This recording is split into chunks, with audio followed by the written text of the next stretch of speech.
Bonjour à tous et bienvenue, ou plutôt pura vida mae. Et oui, aujourd'hui on va prendre l'accent tico du Costa Rica.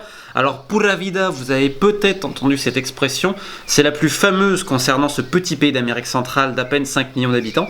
C'est-à-dire que pura vida, vous pouvez l'utiliser pour à peu près tout ce qui est possible. J'ai une connaissance ici, du Costa Rica, qui n'arrête pas de me dire pura vida, pour tout et n'importe quoi. La viande, pura vida tío.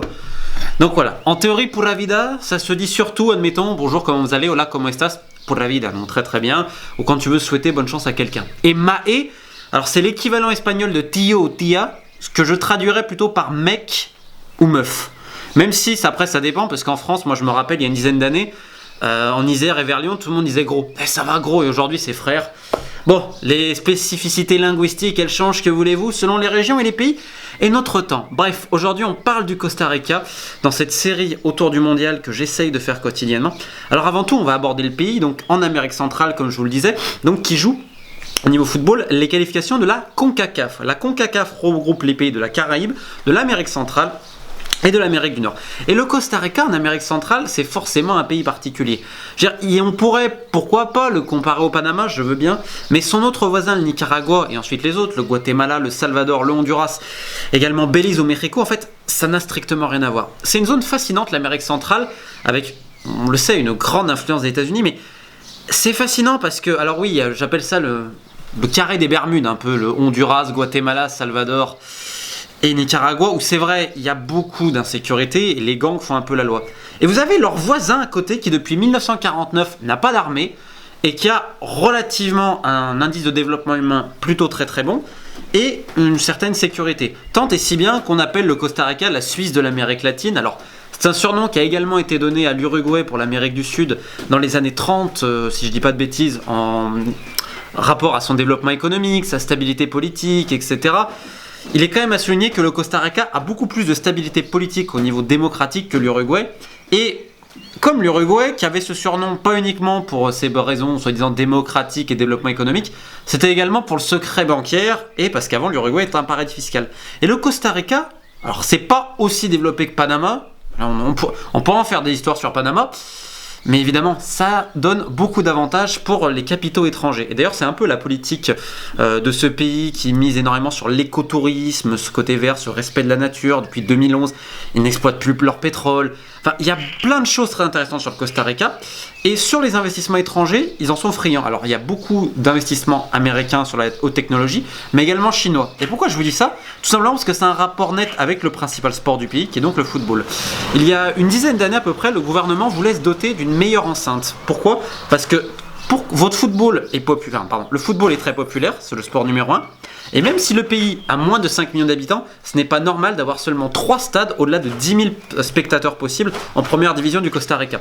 Donc il y a eu un accord qui a été passé avec le gouvernement chinois, et c'est une société chinoise qui a donc construit le stade de l'équipe nationale, donc avec des fonds chinois. Il fait plus de 30 000 places, il a été ouvert en 2011, je ne dis pas de bêtises. N'y étant jamais allé, je vais m'en fier à l'avis de certaines personnes et recruteurs notamment qui ont vu des matchs là-bas. Il paraît que c'est très luxueux, notamment pour la zone d'Amérique centrale. Et donc vous avez un football qui est dans un lent processus, je dirais un peu comme le pays, qui, même s'il a toujours des défauts, on le cite parfois en modèle, notamment pour ce côté, voilà, le bonheur des gens, qu'on peut faire le rapport avec ce que je dis pour la vida, avec le fait qu'il y a un taux de natalité très intéressant, qu'il y a un développement, par exemple, du littoral, puisque le Costa Rica donne sur 2 phases atlantiques. Il y a la mer des Caraïbes et de l'autre côté l'océan Pacifique. Voilà. Et je vous ai mis en lien une vidéo du dessous des cartes qui vous explique bien les progrès justement de ce pays-là. Et on peut faire la connexion avec le football, puisque le Costa Rica, depuis une dizaine d'années, commence à de plus en plus s'exporter et s'ouvrir au monde. Alors, dans cette zone de l'Amérique centrale, la plupart des joueurs talentueux, alors, Mexique un peu excepté, vont en théorie aux États-Unis, que ça soit en Major League ou en deuxième division. Parfois dans d'autres championnats, Nicaragua, Panama, ça c'est interéchange. Mais les transits en Europe sont beaucoup plus rares. Et alors il y a eu la tradition du Costa Rica et de ses gardiens avec Albacete. Navas s'est passé, El Conejo et plein d'autres. Je vous ai mis dans les liens de la description un article faisant référence à tout ça. Mais il y a plus. Il y a maintenant un agent français qui s'appelle Joaquim Batica qui a énormément aidé le football du Costa Rica pour qu'il y ait des joueurs qui aillent en Europe. Donc il y a un documentaire d'ailleurs qui a été fait sur Joaquim Batica l'année dernière. Je vous ai mis également les liens en description. C'est très intéressant parce que c'est donc un agent, je parle souvent des types peu fréquentables, mais lui il a eu un vrai projet sportif pour beaucoup de pays de la zone CONCACAF et notamment le Costa Rica. Alors son client le plus fameux c'est Joel Campbell ou Tejeda qui joue à Lausanne, mais il n'y a pas que ça et on peut voir ce qu'il a fait là-bas. Et je pense que ça joue sur le fait que le Costa Rica ait eu une qualification à la Coupe du Monde en 2014, la meilleure de son histoire, quart de finale, et là ils se sont qualifiés. Alors ça n'a pas été pura vida là par contre sur le style de jeu, et c'est d'ailleurs assez comique pour un pays qui n'a pas d'armée de voir des joueurs prêts à rentrer littéralement en guerre. Parce que le 5-4-1, 5-3-2 du Costa Rica, les enfants c'est les barbelés. C'est pas moi qui vais vous faire une leçon sur ce pays-là, mais j'en parlais il y a un moment avec Nicolas Cougo, donc le créateur du site Lucarne Opposé, et il me disait non mais tu peux pas comparer à Panama, le Costa Rica ils se sont qualifiés, mais alors au courage hein. C'était vraiment pas funky, pas très beau. Je pense qu'on a pu le voir contre la Serbie, même si je pense qu'on ne s'attendait peut-être pas à autant parfois de mouvements intéressants. Alors avec Ruiz, l'entrée de Campbell qui était bonne aussi. Mais voilà, c'est un football forcément limité de par son niveau démographique. C'est-à-dire que la sélection se base sur beaucoup de mecs d'expérience qui ont 100 sélections, parfois 60, 70. Le réservoir est petit. Vous avez d'autres villes importantes en Costa Rica. Vous avez Heredia, Puerto Limón, Alajuela, je dois mal le prononcer. Mais globalement, tout se déroule dans un petit rayon, et donc les joueurs forcément vous n'avez pas un grand bassin. Je m'explique. Le Costa Rica, la région de San José, donc qui est la capitale, si vous mettez, je crois que donc c'est les villes d'Alajuela et tout ça, vous avez 60% quasiment de la population.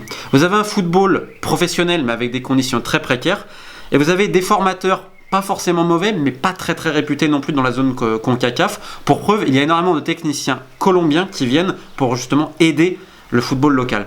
Alors et le football local, il n'est pas exceptionnel, mais vous avez ces joueurs qui s'exportent, vous avez Brian Ruiz qui est peut-être le meilleur exemple, et Campbell, et quand même, tu sens que ça va de mieux en mieux.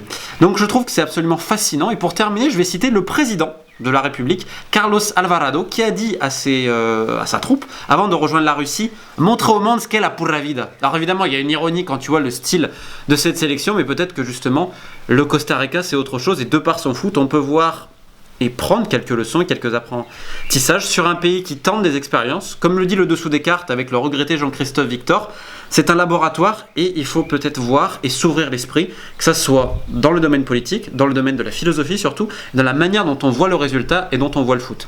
Donc voilà, salut à toutes les personnes du Costa Rica et je souhaite un bon mondial. Pour terminer, j'insiste parce que j'ai créé une page Facebook à mon nom afin de tout regrouper mon travail là-dessus. J'avais une page Facebook avant qui se basait sur mon ancien blog sur les divisions inférieures du football britannique que je tenais pour l'équipe, mais c'était le bordel absolu. Donc voilà, j'ai mis le lien dans la description, n'hésitez pas à rejoindre, ça m'arrangerait puisque j'essaye un peu d'organiser le travail. Il y a même une playlist pour ces vidéos autour du Mondial 2018. Alors je ne le dis pas souvent, mais vu que je me fais bien baiser, excusez-moi l'expression, par l'algorithme de YouTube et tout le reste, n'hésitez pas à partager cette fois et à vous abonner à cette page Facebook ou même à la chaîne YouTube parce que ça en va de ma petite survie. Voilà, je vous souhaite une bonne fin de journée.